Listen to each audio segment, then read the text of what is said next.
tarde, olha aqui novamente para mais uma atividade com vocês.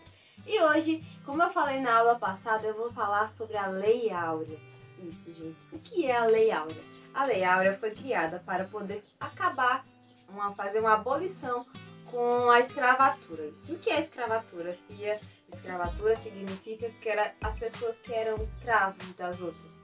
Que hoje em dia a gente não vê isso, certo?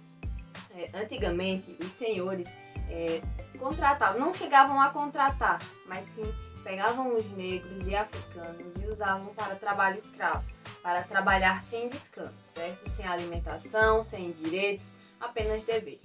E isso é errado, como sabemos, mas antes existia.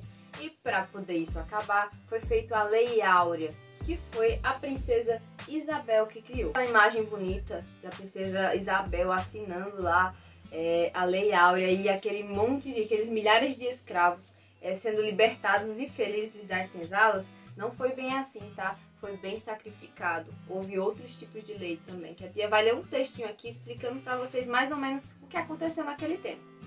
Muito antes da abolição, no ano de 1850, por pressão da Inglaterra, foi assinada a Lei Eusébio de Queiroz, o nome do ministro que pôs o fim ao tráfico internacional de escravos para o Brasil.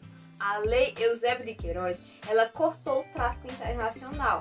O que é tráfico internacional, tia? É trazer novos escravos de Portugal e de outros países para o Brasil. Então foi cortado, então não podia vir mais escravos de lá para cá, mas ainda havia escravidão aqui no Brasil, tá? Continuando, em 1870 surgem as primeiras manifestações abolicionalistas no país, tá? E o ano seguinte, José Maria da Silva Paranhos, o Visconde do Rio Branco, ele promulga a Lei do Ventre Livre. O que é a Lei do Ventre Livre, tia?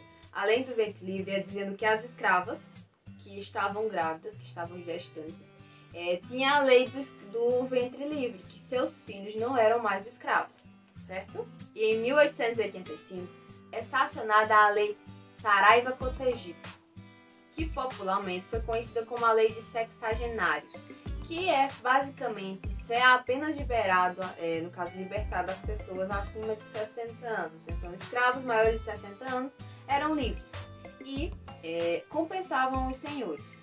Certo que essa lei veio a vapor e foi muito útil naquela época, e muito criticada pelos que defendiam a libertação dos escravos, porque no caso eles queriam a libertação geral e não apenas naquela quantidade de pessoas. Então não só a lei do ventre livre e a lei de sexagenários, tá? Os adultos chegavam à cidade, eles ficavam até no caminho porque eles também eram cruelmente machucados por não fazer o trabalho direito, por estar cansado, eles apanhavam também, tá? É um pouco bastante complicada a história dos escravos aqui no Brasil e no mundo todo. Continuando, tá? E em 1888 a Lei Áurea foi assinada. E a maioria das nações já tinham abolido a escravidão. No caso, gente, essa escravidão permaneceu até 888 aqui no Brasil, só aqui no Brasil. Em outros países lá e afora já tinham abolido a escravidão, só que no Brasil continuava com a escravidão. E a partir do movimento abolicionalista já era intenso no país, o Brasil foi o último, o país americano a libertar seus escravos. Tá vendo, gente, como foi complicado? E assim, gente, foi criada a Lei Áurea. Vocês viram que não foi só essa imagem bonita da princesa Isabel assinando, teve toda essa história atrás para poder os escravos serem libertos hoje, tá?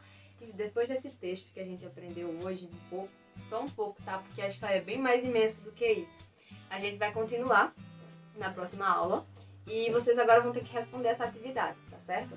Qualquer dúvida que está aqui e até a próxima. Um beijo.